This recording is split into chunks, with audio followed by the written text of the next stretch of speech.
व्यवस्था ये गबन करने का काम हो रहा है। यहाँ ऐसे लोगों पे सख्त से सख्त कार्रवाई होनी चाहिए। चार पलटू मार के जब आप वहां पलटी मार के जब वो गए तो बिहार को विशेष राज दर्जा दिलाने की बात हुई थी। तो कहाँ विशेष राज है, कहाँ दर्जा है, सब मालूम है। सत्ता के लोभी कौन है। पासवान जी से अनुरोध करता हूं हाथ जोड़ करके कि सर, आप जब चुनाव लड़ने आए थे चेयरमैन का, तो आपने देश में जिस गांधी को मानते हैं लोग और जिसके अहिंसावादी सोच को पूछते हैं लोग, और ये देश की आजादी में एक अहम भूमिका रखने वाले हमारे पूज्य महात्मा गांधी जी, जो हमारे देश के राष्ट्र को फाइनेंस जो कर रहा है, वो आपसे, हमसे, बिहार वासियों से, देशवासियों से छुपा नहीं है कि अभी कुबेर का धन है जमाव की स्थिति है, उत्पन्न हो गई है। अब तमाम तर जगह जाके देख सकते हैं। लेकिन कुछ खुशी की भी बात मालूम है कि 2025 में तेजस्वी यादव जी वो इतिहास लिखेंगे जो आज तक बिहार में किसी ने ना लिखा है और ना लिखेगा। समझ लीजिए प्राइवेट लिमिटेड कंपनी है, उसको बैठ के वो पी के, जो अपने आप को पॉलिटिकल बहुत ज्यादा सूझबूझ वाला अपने आप को समझता है। हमारे नेता ने अभी, हमारे छोटे भाई ने कहा है कि 200 यूनिट बिजली फ्री मिलेगी, तो ये कोई मामूली बात नहीं है, टोटल फेल है, बुरी तरीका से चरमरा गया। सलाम आदाब, मैं रमीज रेजा, हमारे साथ राष्ट्रीय जनता दल के दो होनहार युवा हमारे साथ है। फरहान भाई है, इधर रेहान साहब हमारे साथ है। हम दोनों से चर्चा करेंगे। चलिए, सबसे पहले शुक्रिया आपका, वेलकम, खैर मकदम। आपके भी तमाम देखने वाले व्यूअर्स को मेरा सलाम, आदाब, नमस्कार। आपका भी वेलकम, खैर मकदम। बहुत बहुत शुक्रिया आपके साथ आपके व्यूअर्स का और किशनगंज निवासियों का शुक्रिया अदा करता हूँ। हम शुरुआत करते हैं गांधी प्रतिमा को लेकर के। तमाम तर इत्तेफाक से दोनों लोग उसमें जुड़े हुए हैं। आप लोग लगातार ज्ञापन उपन देने का जो है वो चीजें आप लोग की तरफ से हो रही है। मैं जानना चाहूंगा कि कहां तक लड़ाई पहुंची है और क्या रिजल्ट कुछ होने वाला है। इसके लिए लड़ाई लंबी थी। 2022 के करीब से ये लड़ाई लड़ा जा रहा है। पूर्व में अलग अलग लोगों के द्वारा अलग अलग तरीके से अपने मांग को रखने का काम किया गया, लेकिन जिस तरह से किशनगंज शहरी क्षेत्र के लोगों ने देखा है कि इस पे नगर परिषद का कोई बहुत ज्यादा खास दिलचस्पी, ऐसा लगता है, दिखा नहीं था।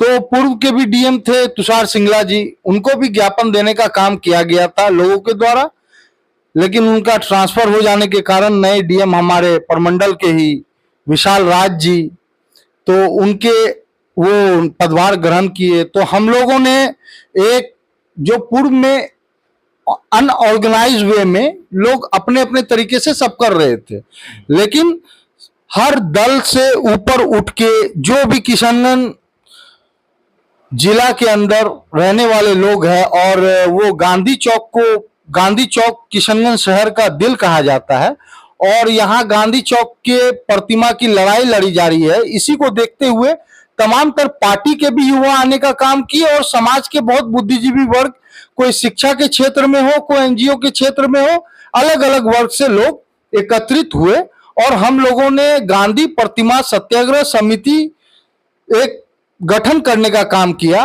और उसी के तहत हम लोगों ने लड़ाई लड़ना प्रारंभ किया।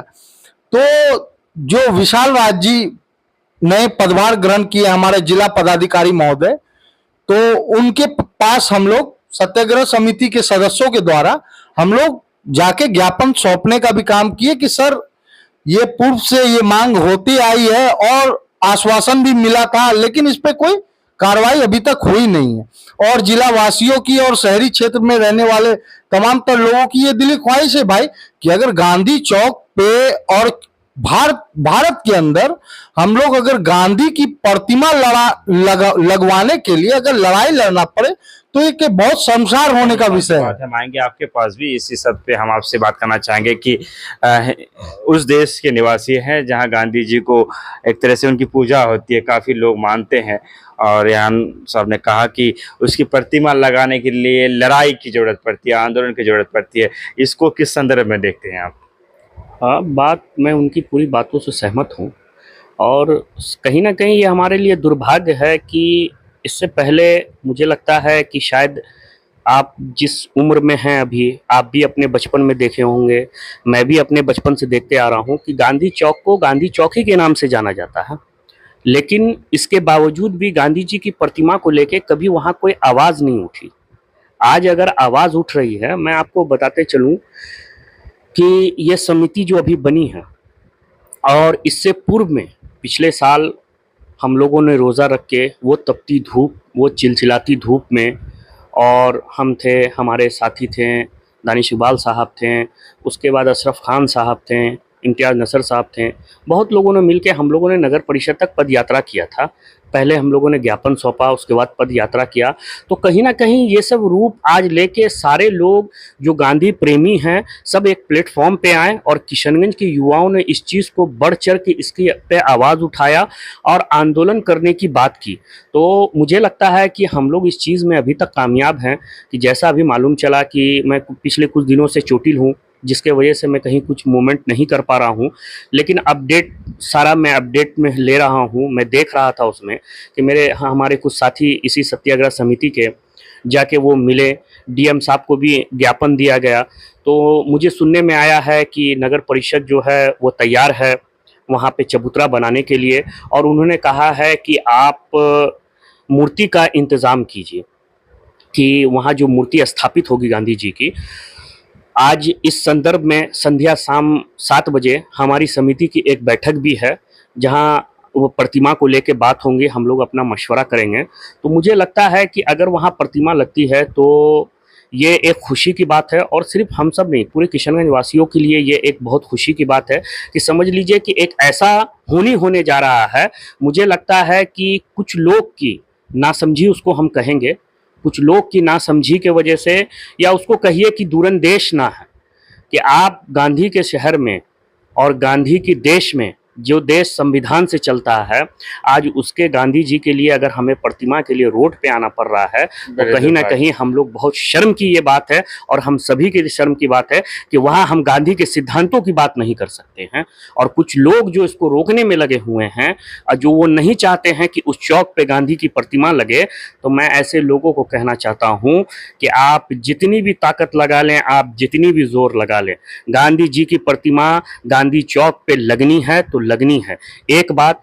दूसरी बात, सिर्फ गांधी जी के लिए नहीं, आप बहादुरगंज से ताल्लुक रखते हैं और बहादुरगंज टेढ़ागाछ बहादुरगंज विधानसभा में आता है। इसके बाद जो हम लोग का अगला कदम होगा, वहाँ जहान अली मस्तान साहब जो स्वतंत्रता सेनानी के नाम से भी वो जाने जाते हैं, इस इलाके को उन्होंने एक पहचान दिया है, और आए दिन एक लंबे समय से वहाँ जहान अली मस्तान को की प्रतिमा को लेके टेढ़ागाछ में अक्सर जिक्र होते रहा है। तो हम लोग इस चीज़ को भी बढ़ चढ़ के इस पे आंदोलन करेंगे।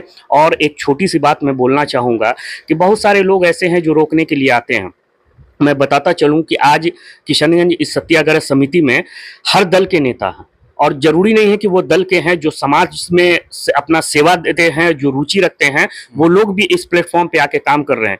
इसको हम लोगों को रोकने के लिए कुछ लोग ऐसे मानसिकता के हैं कि जो इसको पार्टी वाइज जोड़ने का काम किए कि ये सत्याग्रह समिति सब एक प्लेटफॉर्म पे आ गए हैं, सारे नेता सारे ऐसे, और इसको बड़े नेता को कहने के लिए, जो हमारे बड़े नेता हैं उनको कहने के लिए कि देखिए आप क्या कर रहे हैं, नहीं कर रहे हैं। तो मैं ऐसे लोगों को आपके चैनल के माध्यम से कहना चाहूँगा कि ये सत्याग्रह समिति, ये गांधी प्रतिमा, ये पार्टी बाइस से हटके है, ये हमारे किशनगंज की बुनियादी चीज़ है, जिसको लेके हम सारे लोग एक जगह, एक किशनगंज वासी इकट्ठा हैं, ना कि इसे किसी दल से या किसी समिति या किसी ग्रुप से देखा जाए। रेहान साहब, हम जानना चाहेंगे कि फरहान भाई बोल रहे थे कि कुछ लोग हैं जो इनके पीछे भी है कि जो ये मंशा रखते कि ये ना लगे, इन्हें रोकने के भी उन लोग, कौन लोग हैं वो, क्या खुलकर कुछ बातें कर पाएंगे? इस पे ज्यादा तवज्जो देने की जरूरत नहीं है। क्या होगा, कौन लगे हैं नहीं लगे हैं, ऐसे लोगों को, वो हर एक समाज में हर जगह नेगेटिव लोग रहते हैं, जिनकी मंशा ही यही रहती है कि अगर कुछ अच्छा आप कर रहे हो तो आपका टांग खींचने का काम वो करते हैं। बरकैफ मामला अभी ये है कि डीएम साहब को हम लोगों ने ज्ञापन दिया था, जैसे हमारे मित्र, हमारे फरहान भाई जो साथी हमारे, वो कह रहे थे, तो डीएम साहब को ज्ञापन दिया गया।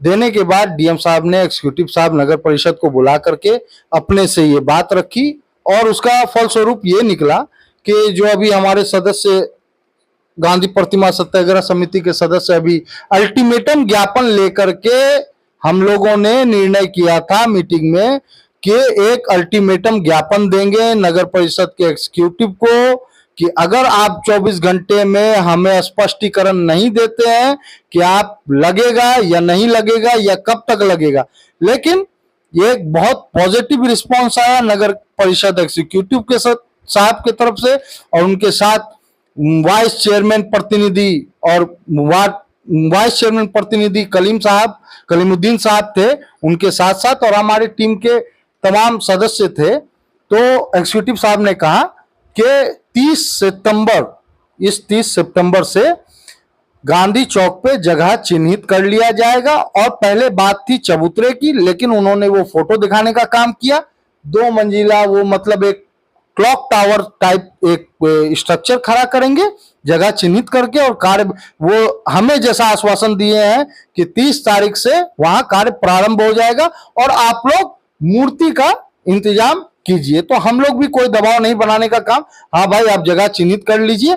और रही बात मूर्ति लगाने की, 3 लाख 4 लाख 5 लाख जो भी रुपए लगेगा, तो ऐसे तो हम लोग गांधी सत्याग्रह समिति के सदस्य ही काफी है, लेकिन मैं लोगों से, अगर कुछ लोग हैं जो इच्छुक है, बहुत लोग फ्रंट में नहीं आना चाहते हैं, बैक डोर से मदद करते हैं, अगर वैसे लोग होंगे तो आज हमारी मीटिंग भी है, इसमें हम लोग खुल के बात करेंगे कि किस तरह से किन किन लोगों से, क्योंकि ज्यादा लोग से पैसा ले लेने का मतलब है वो बहुत मामलात आगे बढ़ जाता है। कुछ चुनिंदा लोग दे देंगे और फिर हम लोग इसके लिए आगे बढ़ के मूर्ति लगवाने का काम, जो प्रतिमा लगाने का काम गांधी जी की सम्मान में, उनके प्रतिष्ठा में 4 चांद कैसे लगे। 84 देश में जिस गांधी को मानते हैं लोग और जिसके अहिंसावादी सोच को पूछते हैं लोग, और ये देश की आजादी में एक अहम भूमिका रखने वाले हमारे पूज्य महात्मा गांधी जी, जो हमारे देश के राष्ट्रपिता है, उनके सम्मान में 2 अक्टूबर गांधी जयंती के दिन हम लोग डीएम साहब को भी दावत देंगे,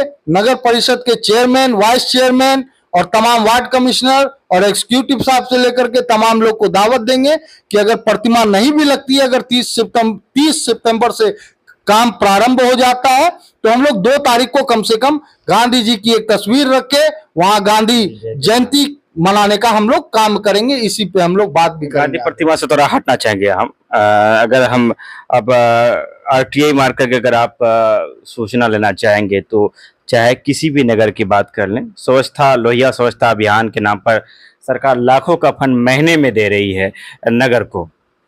तो आप किशनगंज से चुकी है, तो क्या लगता है स्वच्छता के नाम पर जो लाखों का फंडिंग किया जाता है, कचरे उठाने की टीम के लिए, गाड़ियों की टीम के लिए, सूखा कचरा, गीला कचरा, तमाम तरह चीजें हैं। 2 दिन पहले ही जिला पदाधिकारी ने बहादुर के चालताबाड़ी में इसको लेकर मीटिंग भी किया। साफ सफाई नजर आती है किशनगंज में? नहीं, फेल है, टोटल फेल है, बुरी तरीका से चरमरा गया है सफाई व्यवस्था। ये गबन करने का काम हो रहा है यहाँ। ऐसे लोगों पे सख्त से सख्त कार्रवाई होनी चाहिए। किस तरह के एनजीओ के लोगों को नगर परिषद के द्वारा किस तरह से क्या मामला थे उन लोगों का, लेकिन वैसे एनजीओ को काम दे दिया गया और सफाई व्यवस्था एकदम चरमरा गई है। आप शहर के जिस कोने में चले जाइए, एक तो सफाई व्यवस्था बुरी तरीका से चरमरा गई है, और दूसरी तरफ अभी देखिए कल से ही बारिश स्टार्ट हुआ है, लेकिन क्या जल जमाव की स्थिति है उत्पन्न हो गई है। आप तमाम तर जगह जाके देख सकते हैं। लेकिन कुछ खुशी की भी बात है कि नगर परिषद के द्वारा कहीं ना कहीं अभी बड़े पैमाने पे शिलान्यास का भी काम किया गया है, तो इसको कोई नकार नहीं सकता है। शिलान्यास का काम किया गया है, लेकिन वो कार्य कब तक प्रारंभ होता है और कब तक, लेकिन अभी जो वास्तु स्थिति है और लोगों की, आम जनता की समस्या है, वो समस्या यही है कि भाई जल जमाव की स्थिति और सफाई व्यवस्था। और लेकिन एक चीज मैं आपके चैनल के माध्यम से नगर परिषद के चेयरमैन इंद्रदेव पासवान जी से अनुरोध करता हूं हाथ जोड़ करके कि सर, आप जब चुनाव लड़ने आए थे चेयरमैन का, तो आपने एक वादा किया था होल्डिंग टैक्स को लेकर के, कि शहरी क्षेत्र के अंदर जो नगर परिषद लगाता है होल्डिंग टैक्स, उसको लेकर के, तो आप जब कंपेयर करने जाएंगे तो कहीं ना कहीं बहुत जिला आप ऐसा जिला है जो किशनगंज से बहुत ज्यादा विकास में आगे है, लेकिन कहीं ना कहीं आप देखेंगे कि उस नगर परिषद, नगर निगम से होल्डिंग टैक्स किशनगंज का ज्यादा है। तो इस पे नगर परिषद के चेयरमैन और वाइस चेयरमैन जी से अनुरोध है कि आप इस पे काम करना स्टार्ट कीजिए, क्योंकि आपको पुनः चुनाव में जाना है। वादा करके आप आए थे, तो तो आपको जवाबदेही भी आप ही की बनती है। होल्डिंग टैक्स को देखने का काम कीजिए और सफाई व्यवस्था अभी भी वक्त है, वक्त रहते आप समेटने का काम कीजिए। अगर ऐसे जो एनजीओ है, शायद आपको जानकारी हो या नहीं हो, मुझे तो ऐसा लगता है जानकारी होगी, लेकिन अगर जानकारी आपको नहीं है तो आप जानकारी प्राप्त कीजिए। और अगर इस तरह के लोगों को आपने काम पे रखा हुआ है तो उसको त्वरित एकदम उस पर कार्रवाई कीजिए और उसको हटा के नए लोगों को आप इस तरह से सफाई व्यवस्था शहर के अंदर कम से कम सुधरनी चाहिए। स्मार्ट मीटर को लेकर के आंदोलन के दौर है वो शुरू हो चुके हैं। कोषाध्यक्ष भवन का बिशनपुर जो कि एक मुख्य अहम हाट है वो वहाँ बनता, अली हुसैन चौक बहादुरगंज में धरने दिए गए, क्या कहना चाहिए स्मार्ट मीटर? नहीं, स्मार्ट मीटर कम्प्लीटली जो है ये होना ही नहीं चाहिए, ये मैं भी मानता हूँ इस चीज़ को। मैंने कल देखा कि कोचाधाम में बड़े पैमाने पे आंदोलन हुआ है और ये आंदोलन की ज़रूरत कहीं ना कहीं पूरे किशनगंज को है। और ये जो समिति बनी है या जो भी है, इसका काम सिर्फ प्रतिमा को लेके नहीं है। धीरे धीरे इस मुद्दे को, हर मुद्दे को लाया जाएगा। और स्मार्ट मीटर की अगर बात कहा जाए तो मैं कहना चाहता हूँ कि आप भी जानते हैं कि ये कृषि प्रधान देश है और कितने लोग ऐसे जागरूक हैं जो एंड्रॉयड फ़ोन यूज़ करते हैं। इसको रिचार्ज को लेके मसला है, रिचार्ज ख़त्म हो जाता है, आपका इलेक्ट्रिसिटी आपका कट जाता है, आपका बिल का जिस तरह से मसला है कि आप रिचार्ज करते हैं और लोग कह रहे हैं कि वो 1 घंटे में, 2 घंटे में, 4 घंटे में वो बिजली कट जा रही है। तो इस पे संज्ञान कौन लेगा? इस पे संज्ञान लेने वाला कौन है? तो कहीं ना कहीं ये जनता को परेशान करने वाली चीज़ है, जनता को लूटने वाली चीज़ है और इस चीज़ का पुरजोर आंदोलन होना चाहिए और पूरा विरोध होना चाहिए। इस आंदोलन में जो भी हो सकेगा हम लोग बढ़ चढ़ के हिस्सा लेंगे और अगला स्टेप हम लोग का यही है कि स्मार्ट मीटर के खिलाफ आवाज़ उठानी होगी। स्मार्ट मीटर के खिलाफ आवाज उठानी होगी। अगला आपके जो संगठन है उसका सर किया जाएगा।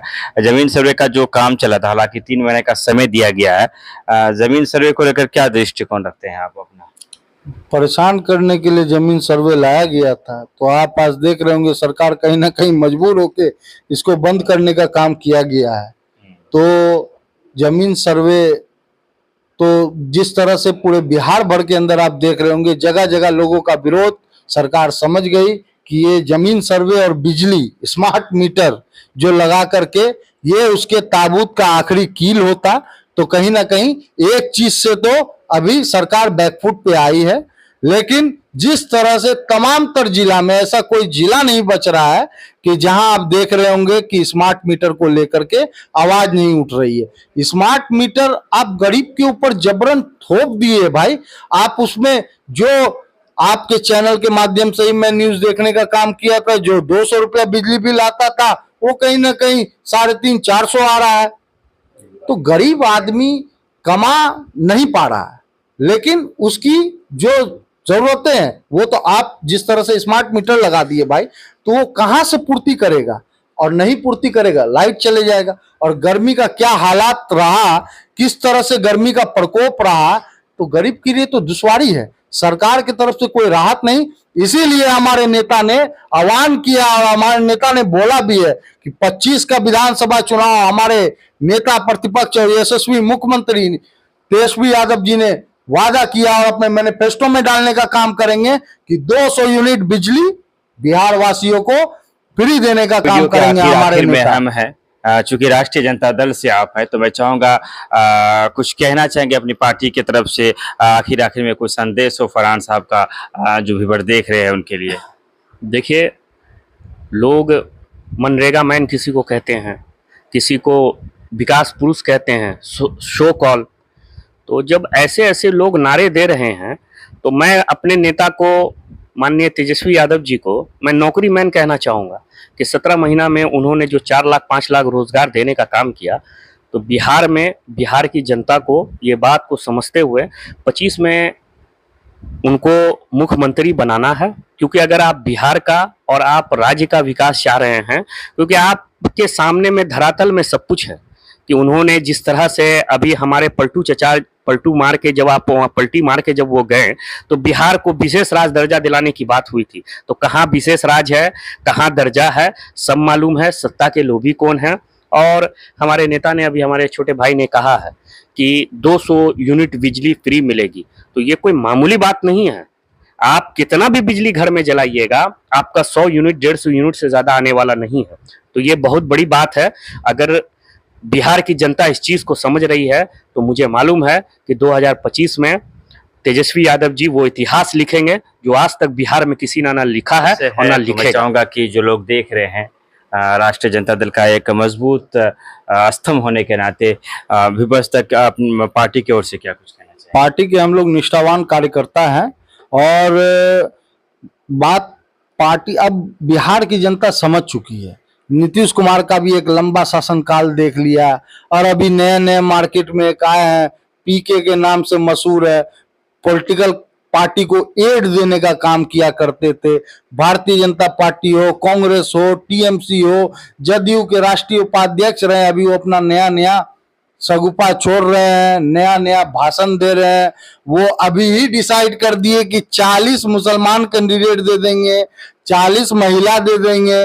वो मतलब समझ लीजिए प्राइवेट लिमिटेड कंपनी है, उसको बैठ के वो पी के, जो अपने आप को पॉलिटिकल बहुत ज्यादा सूझबूझ वाला अपने आप को समझता है, वो बैठ के टोटल लोग को गाइड कर रहा है और इसको फाइनेंस जो कर रहा है वो आपसे, हमसे, बिहार वासियों से, देशवासियों से छुपा नहीं है कि अभी कुबेर का धन है किसके पास देश के अंदर। पिछले 10 वर्षों से कौन केंद्र में सरकार चलाया और तमाम तर राज्यों में किसकी सरकार रही है, तो अभी पैसा इसको मिल रहा है कि ये खास करके आप देख रहे होंगे अकलियतों के इलाके में, और खास करके एक वर्ग है ओबीसी के अंदर। ऐसे तो पूरा ओबीसी हमारा है, ओवैसी नहीं, ओबीसी अदर बैकवर्ड क्लास, जो पूरा हमारे लालू जी के साथ साना बसाना चलते आया है पूर्व से। लेकिन उसमें भी ये देखते होंगे खास करके एक कास्ट है यादव कास्ट, जो कंप्लीट रूप से लालू यादव जी और तेजस्वी यादव जी के साथ मजबूती के साथ चलता है। और जो अकलियत है, ये प्रशांत किशोर पांडे, ये आप देखने का काम कीजिए, ये खास करके अकलियत के इलाकों में और यादव बाहुल्य क्षेत्र में ये जा करके राष्ट्रीय जनता दल को कमजोर करने की इनकी साजिश है, जो भारतीय जनता पार्टी से पैसा लेके कहीं ना कहीं ये शूटर है। ये शूटर हमारे नेता बोलते हैं कि पॉलिटिकल शूटर है। ये सुपारी ले लिया है कि किस तरह से राजद को कमजोर किया जाए। लेकिन राजद किसी दल, व्यक्ति, किसी एक इंसान की नहीं है। लालू जी की एक विचारधारा है, समाजवाद की विचारधारा है। तो जो समाजवाद में यकीन रखते हैं वो कहीं ना कहीं राष्ट्रीय जनता दल के साथ मजबूती के साथ खड़े हैं। और 20 का चुनाव तो ये कहीं ना कहीं चोरी से जीत गए थे। लेकिन मुझे आशा और उम्मीद है, इंशाअल्लाह ऊपर वाले से यही ये करते हैं कि लोग की सद्बुद्धि में बदलाव भी आए और लोग सोचे, अच्छा पॉजिटिव सोचे। नवयुवक है, नौजवान है, बिहार को तरक्की के राह पे आगे ले जा सकता है। वो एक उदय का किरण तेजस्वी जी के रूप में बिहार वासियों को मिला है। तो उसको किस तरह से हम लोग को उपयोग में लाना है, तो हम लोग उनको जब नेता बना के मुख्यमंत्री की कुर्सी पे बैठाएंगे तो जो उन्होंने वादा किया और मैनिफेस्टो में जो जो डालेंगे और जो जो बिहार की जनता की आम मांग होगी, अगर उन पे वो खड़े नहीं उतरते हैं तो अगली बार वोट मत देना। लेकिन एक बार चुन के तो देखो। हम लोग विरोध करेंगे खुल के कि अगर हमारे नेता ने वादा किया कि इतना नौकरी देंगे और ये काम करेंगे, और अगर हमारे नेता वो नहीं करते हैं तो भाई हम लोग जब पार्टी के कर्मठ कार्यकर्ता है, हम लोग जनता के बीच जाते हैं, हमारी नेता की बात को रखते हैं कि भाई ये चीज हमारे नेता ने वादा किया, अगर उस चीज को पूर्ति नहीं करते हमारे नेता तो हम लोग भी नहीं रहेंगे पार्टी में।